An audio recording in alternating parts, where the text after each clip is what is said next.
Gonna start.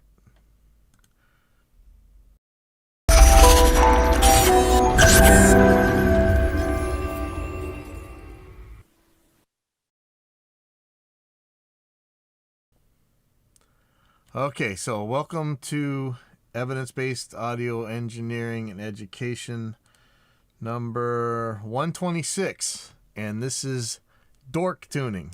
And if you're one of these dorks, you deserve it. So, Instagram, TikTok, sorry, I still can't get the computer screen on here. But today there's really not anything you're going to be seeing anyway. I just got the Reaper screen going because there's really not all that much to it. Okay, so first ugliness I wanted to talk about today. Actually, I'm going to pull this up on the screen. Is this. I was installing something. I think it was one of these Line 6 apps. I'll talk a little bit more about that in a little bit.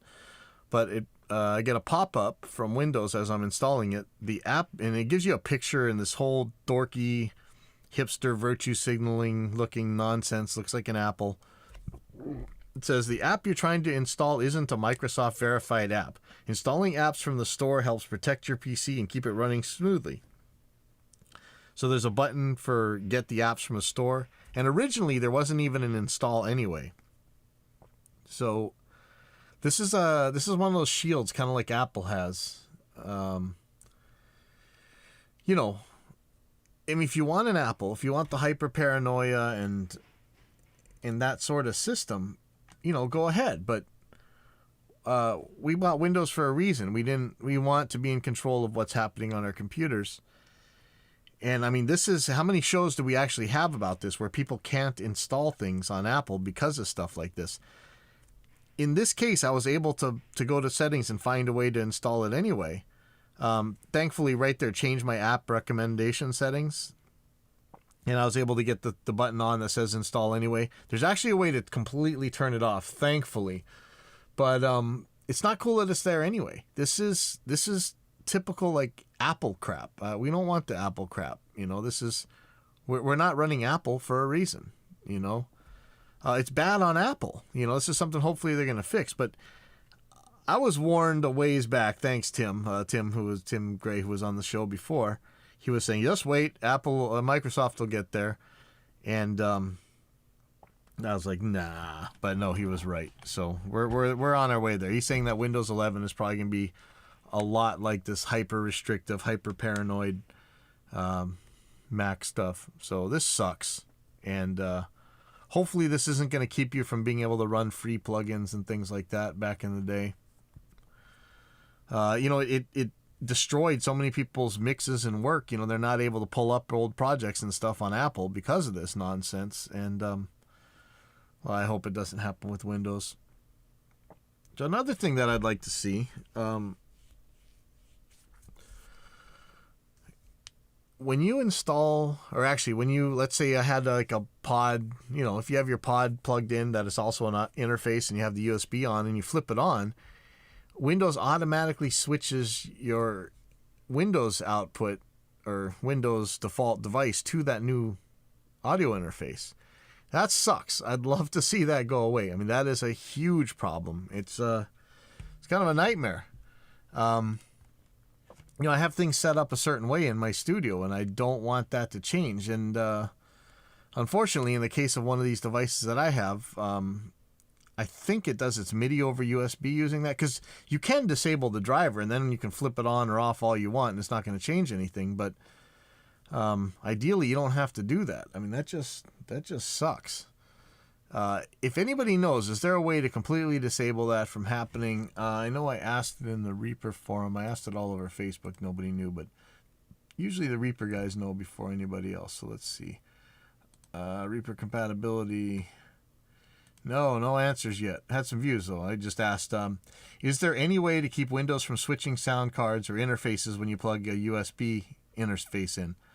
I just want it to keep using the one that I have. In this case, I want my RME to stay as the default Windows device, even though I turn on or off my Helix. And we're going to talk about that in a second.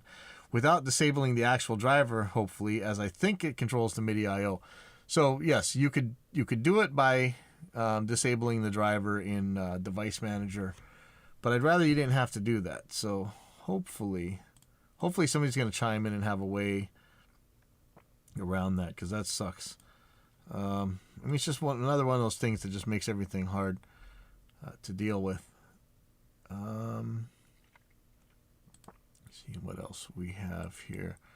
Yeah, you could type straight in the chat if you want.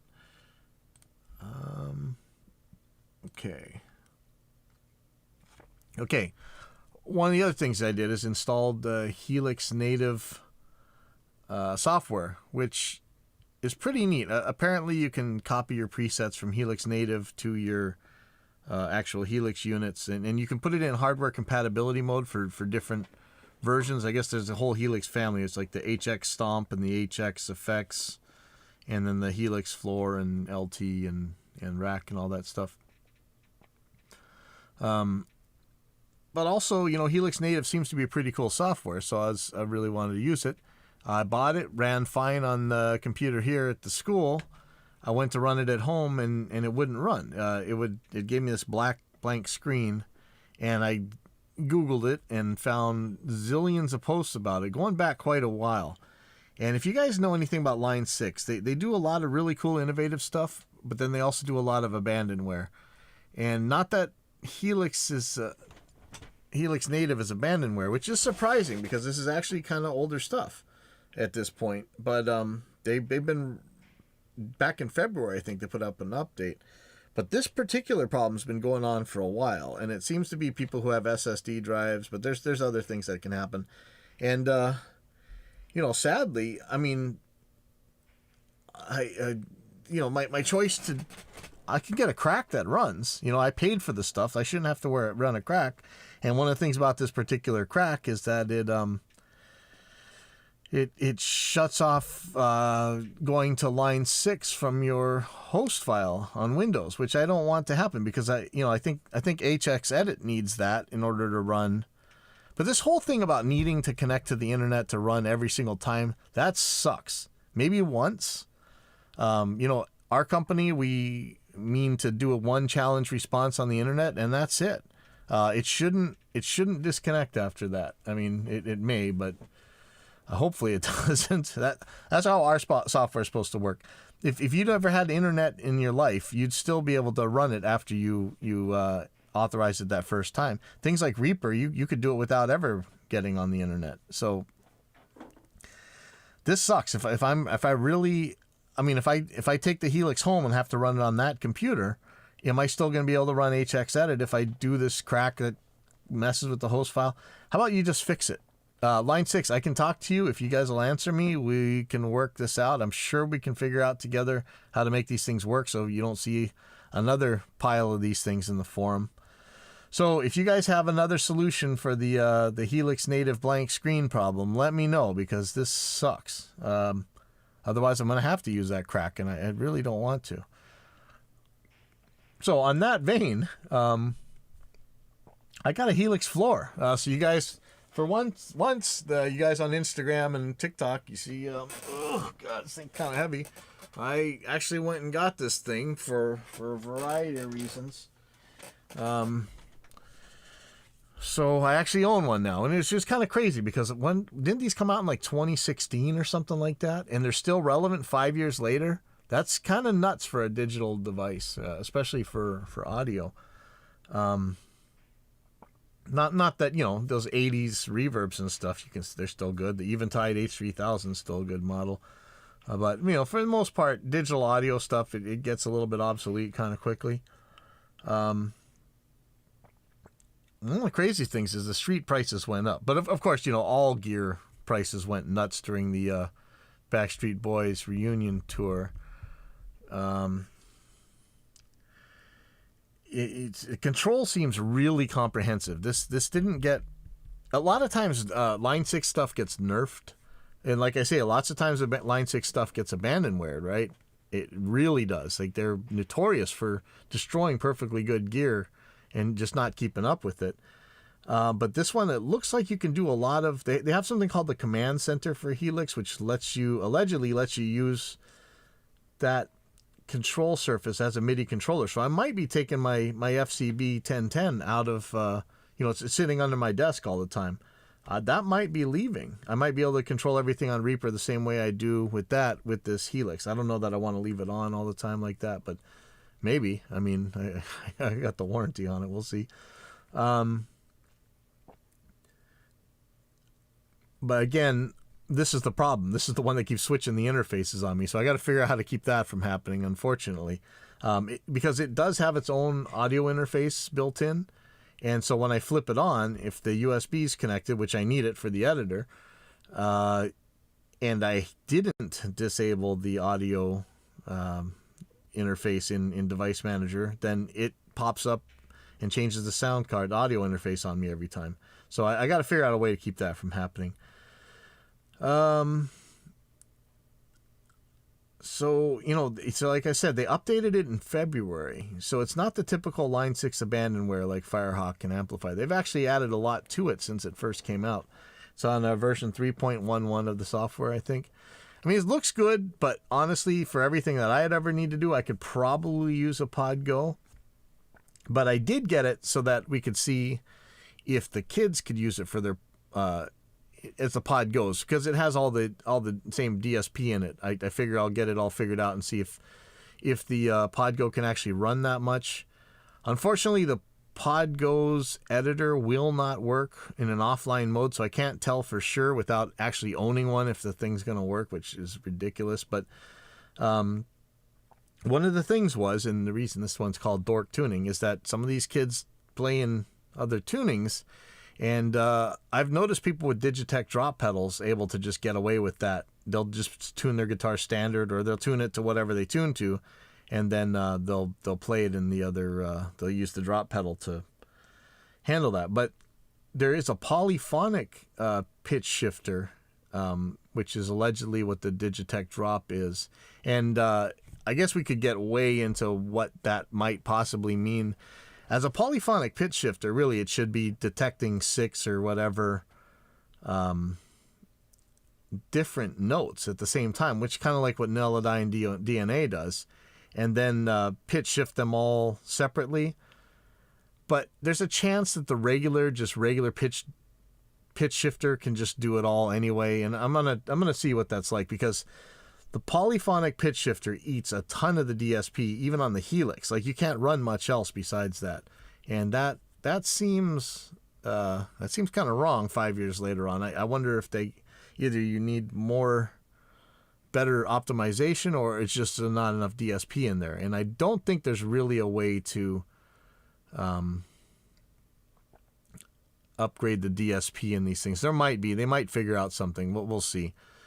But that's my hope, is that I can get all the kids onto Pod Go's, because they're relatively cheap, but they seem to be able to do the dual path thing with one output able to go into a guitar amp with no speaker simulator on it, and the other outputs go out to to some PA speakers with speaker simulators on. So it really handles everything. So as long as the drop tuner could work, and then the main thing that I want those things for, aside from that, of course, is demudding the signal, giving them a consistent sound that they quit messing with. So they got the clean sound, they got their distorted sound, they can handle it all. Give them a monitor, give the PA guy something else. We'll see. I'm a little concerned where the volume knob is. If I'd like that just to be a consistent out where the volume knob doesn't mess with them at all. But I'm gonna test all that. But the state of things is kind of crazy. The Neural Cortex, the Neural DSP Cortex thing, it's pretty new, came out last year or whatever, but it's not as all-in-one as the regular pod interfaces are, or this Helix or whatever. You can plug an expression pedal into it, but it doesn't have one on the unit, so it's just one more thing to plug in. I think Axe Effects stopped making their floor model. The Kemper profiling floor model, I don't know actually if it's a profiler, but the Kemper one, that's the floor, is still the same one they've been selling for years, just like the Helix. But they had a really recent software update. I think it was actually in July, so good on them. Doesn't sound like abandonware to me. you'd expect a lot of it's obsolete by now. But again, like my Behringer FCB 1010 pedal, I think that thing was made in the 90s. That's still kind of the MIDI controller to have, right? Which is weird. So I want to talk a little bit about why I call this dork tuning. This is when you're a new band and you tune. In most of the cases, these idiots. Here, let's say it nicer. In most cases, these guys think it makes them sound heavier or whatever by tuning a half step down. You're not sounding heavier tuning a half step down. You want to tune a lot down, but you know, it's kind of a silly thing anyway. But my real problem with this is you're attaching an anchor to your band that's going to hold them down for no reason right when you're starting out. Music success, it's all about opportunity. And as much as the people always say about being in the right place at the right time, it really is. And usually it's luck. But the thing is, you make your own luck. If you're always at shows and ready to play when some band flakes out or something, you're in luck. You know, you could call that luck that they flaked out. But the thing is you were there at the right time. They just happened to not show up. You had your instruments. You were ready to go. That's opportunity. And it's all kinds of little things like that. You make your own opportunities. So in the case of not being able to play other people's gear, or, you know, having to carry way too many extra guitars because you can't just get one off the shelf because you're playing in some weird tuning, you are creating opportunity cost where you're going to lose out on some things that could have happened. And, you know, this is because of reading, like back in the day, it was because you're reading dumb magazines like Guitar, whatever, World, Teen Bopper magazine or whatever. And they would always claim all these dumb things, you know. Often people would tune down half a step as huge, already established bands because the singers were getting a little bit wiped out and doesn't want to have to sing as high that night. Fine. But these are established bands. They got their own guitar techs. They got all the guitars in the world that can keep switching between.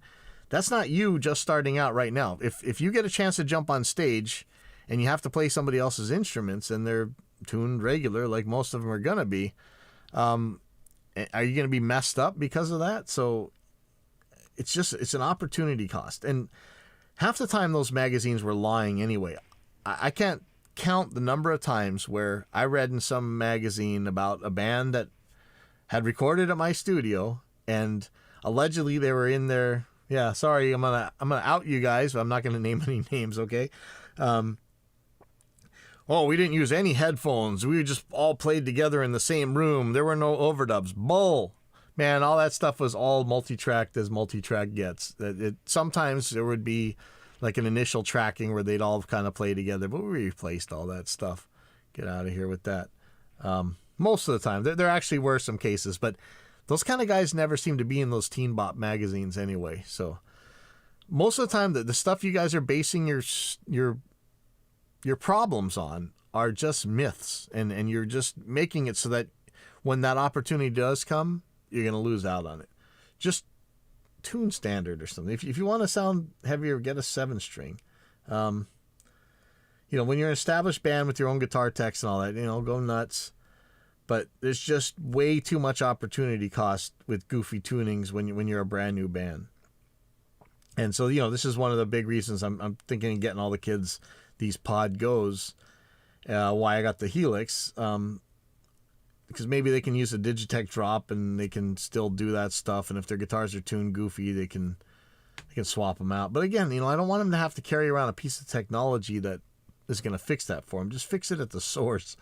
And then, you know, but also I want to get control over some mud in their levels and everything. I want them to be consistent. Just pop up, plug in, and play, you know, rather than dork around with amps all day long. And let's be honest. You're not going to get heavy from tuning half a step down. You want to get heavy, go get a 7-string or an 8-string or a 9-string or whatever. So you're way down there. Just tuning half a step down it's all downsides and really no upside. You know, like I said, you gotta go get a 7-string. You know. And then, on a related note, as I've said a million times, and this has a huge opportunity cost with it. So, guys, really, always saying this: tune. Make sure your instrument's in tune. Make sure your instrument's intonated. But it's not just about tuning, though. Get in tune, and half the time you guys aren't in tune. Make sure your instrument's in tune. If that's a fully floating Floyd or Kaler, you got to think about some stuff, but it's still possible. Lately, I've been forcing myself to play. Two of my guitars are fully floating Floyds right now. Oh, some alliteration, right? And I'm forcing myself to figure out how to keep those things in tune, and I'm doing it. So it's possible, but think about it. You got to be in tune. You got to have the intonation right. But then it's not just that. And remember, we've talked many times how I've seen people lose opportunities by not being in tune. But it's not just being in tune. You have to play in tune. These banana fingers. So you guys on Instagram and TikTok. Let's see. Let me just grab a guitar here. So when you got your fingertips on the strings, right? When you play these banana fingers, where your knuckle or whatever, your joint goes backwards, that is very likely, look at my ring finger here, I don't know how well you can see that, but you have a very good chance when you're doing your chords, when you're doing banana fingers, to just push it out of tune like that. You see that? Put your fingertips down there and know where your strings are. Get used to playing chords by themselves so you can check with the tuner and look whether or not you're bending them out of tune. Get your bends in tune, right? And then it's not just tune. You got to play in key. All your whatever, your improvisation, get them in key. You've got to be in tune. You got to be in key. Whether or not your audience actually could tell you, oh, you're out of tune or you're playing out of key, it's not that important, and it's not important to them. What it is they hear it. They know something's wrong. They don't know how to say what's wrong, but they hear it as wrong. And there's an opportunity cost again.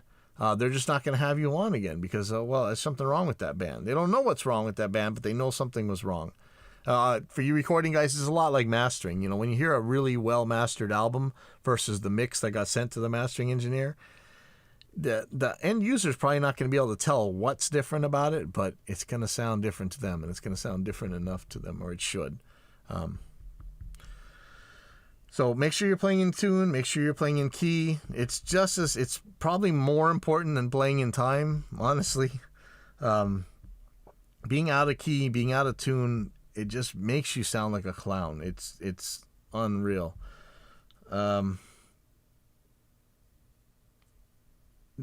Part of this means that if you're playing like a Floyd Rose or something with a lock nut or whatever, this means you better be able to get to everything you need to tune your guitar within about 10 seconds, 15 seconds. Your Allen wrenches, I keep them on the... Sorry, I'm going to do this again. Sorry, guys, on YouTube and stuff, you can't see this, but the back of my guitars here, you can see I have Allen wrenches. Or in this case, this is like a magnetic Allen wrench just for the lock nuts. Oh, there it goes, and they're falling on the ground. My other guitars, I have these other... actually, this is probably the wrong kind of thing I should use. Let me pull up another guitar, sorry. Oh, in this case, you guys see these Allen wrenches right here. It's just a little magnetic thing. Has the intonation Allen wrench, which, you're not going to need that much, but your regular Allen wrench for your locking nut or for your string. So if you pop a string or whatever, you got everything ready to go on your guitar all the time. Don't have this sitting in your case where you can't get to it. Who knows where your case is? Could be a dark stage. You better be able to grab that. And, if you probably should have a second guitar on stage too. This is so important. You want to wait for somebody to change their string while they're supposed to be playing. So make sure you have whatever you need for your tuning. Some of your strings, you might need to clip off the end of it. So that probably means you need a string cutter with you too. Hopefully you're using something like a Helix or a Podgo or some of these modern amps that have tuners on them already. Don't count on being able to use a clip-on tuner in stage, okay? There may be way too much stage volume for that to happen. And make sure you're plugged into something that you can tune with. It is really important. But like I said, so that's probably why I really want to get the kids on Pod Goes or something like that. And I hate to really be pushing a single specific product, but this really looks like kind of the best idea for what they're doing. You forget all that vintage nonsense if you can get away with not having a giant pedal board with all cables running all over the place and noisy and everything. So today, in other news, I'll be testing in just a little while here, but we have a new version of multiband gate, and it's got a transient detector, or it's got a transient shaper to really help with the detector. Steeper filters, kind of overall new look. That should be coming out to everybody pretty quick here. I'm going to be testing the new versions of, actually more like an alpha of Intuition. Most of the knobs aren't working, but the whole compressor part of it is. And the scope is getting way more functional. It's actually, at the beginning when we were making that compressor, I really wanted it to be an oscilloscope that you could use for other things rather than just a compressor. But you could actually measure and show waveforms. Like, it's so hard to communicate how the waveforms are. So I really wanted an oscilloscope. And we're going to be able to move the horizontal and the vertical of the pre and post, so you can really get a good idea of what's going on. There's a lot more to do on Intuition, but I should be testing out an alpha today. If you want to try it out, let me know.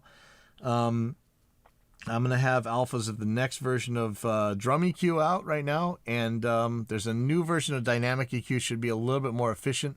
So our plugins are coming a long way in the next couple weeks, so keep an eye out. If you're already an owner of these things, let me know if you want to test them, or if you're just crazy enough to want to test them in general, let me know. We'll sine waves.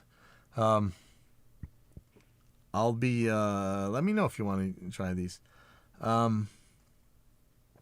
Let's see. And then, okay, so another one. I've been doing these, we were doing our Friday shows again, and I've been doing it mostly with the XR18, a set of Alto TS312s and an Alto sub, and then I'm using the cheaper Alto TX series 10s as monitors. And so far, it's been pretty good. We did mic the drums last night, at least the kick and the snare, and that ended up working good. We were scratching our heads for forever trying to figure out how to send effects 2 to the second effects unit of the Behringer XR18, and how to get it back out to bus 1. I still don't know. Does effects 1 automatically send to rack 1 and effects 2 automatically sends to rack 2, and there's no changing that? And then getting it back to bus 1, man, I was having a tricky time. And in fact, I want to have 5 and 6 come out so I can do our live stream. So I'm not sure how I can mirror the master on that. It might still not work because of, we have some stage volume issues, which is another thing. You guitar players, man, try and get your stage volume down. You're pointing your guitar amp. If you need to hear it, point it at you. Don't point it at the audience if you can help it. Some shows your guitar amp is what the audience hears. Like there's not going to be mic'd up or sent to a line input or something. Fine, you figure out what you can do about stage volume. But what we keep having trouble with guitar players is just insane stage volumes for them. That's bleeding into all the mics, just like it always is, right? Find a way to use that amp as your own monitor, point it at you, and or just, if you trust the monitor mixer enough, just use what comes through the monitor. I wouldn't. I would still have some kind of monitor for you. But, get that stage volume down, because you are wrecking the show for everybody else. Hopefully today I'm going to try out the TS210, which is what I've been using as an FR versus that new TX210, because those things are like half the price or something like that. They're way cheaper. And it says 300 watts instead of 2,000 watts or 1,000 watts or whatever it is. But, who knows? It might be just fine. And so let's see. What else? I think that's it for this week. I'm actually doing a lot of live-oriented stuff. So, yeah, you're going to make a kickstand for your cab. Do it. That's important. But, I wonder if this, with the whole world going to FRFRs, I figure we're probably all going to start sticking FRFRs on stands and just pointing them right at the guitar player. Because, I wouldn't, unless I'm in a huge band, I'm not necessarily going to trust the monitor mixer for my guitar sound. So I'm putting it on something too. So I'm going to see, though, if that TX210 is loud enough, holy crap, man, that just brought the price of FRFR way down. So, that's it for this week. If you're on Oahu right now, the Bike Factory ride out is today. They're giving away prizes at like 4:30, so I'd get there early if you want to go. I'm probably gonna be there at 5, and I'll see you guys tonight if you're there, or next week if you're not. After this show, like I said, the after show is gonna be actually testing out the new builds of the plugins. So if you guys wanna, next thing that comes up. There'll be an announcement. I actually have a little bit of stuff to do right before then, but check it out. And if you want to test the new stuff, let me know. Then I'll see you guys next week. And so, goodbye. And video. Goodbye, TikTok. I don't know how I do that. Is that this button here? Nope. This power button. There we go. See you guys later. And see you Twitch, YouTube, and Facebook. Like I said, I'll be back on in a little bit to test the gear, test the new plugin. So I'll see you.